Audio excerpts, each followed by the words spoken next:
Magandang araw mga kapera! Nagbabalik ang inyong Kuya Perang Pinas. Yan, for today's video guys, yan, flex uli natin kung ano yung mga coins na hinahanap natin.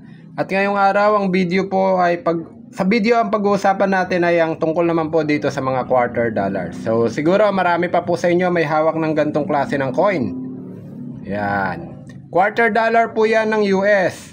Ngayon, sa mga magtatanong po kung nabibili ba ito, ang nabibili po dito ay may certain year na hinahanap lamang. Hindi po porke ganito ang design ay may value na, okay? Ang hinahanap po ng mga kolektor dito at kasama na po ako doon, nakasalukuyang namimili pa rin at patuloy na namimili pa rin ng gantong klaseng coin. Basta po ang year niya ay 1964 and below. Ulitin ko po 1964 pababa lang po ang may value sa gantong design ng US coin.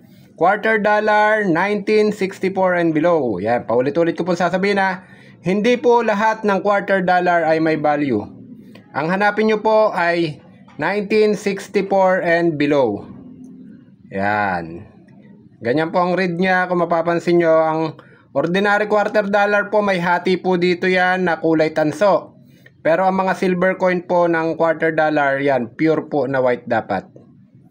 Okay? Again, 1964 and below. Hanggang dito na lang muli. Ito ang inyong Kuya Perang Pinas. Signing off.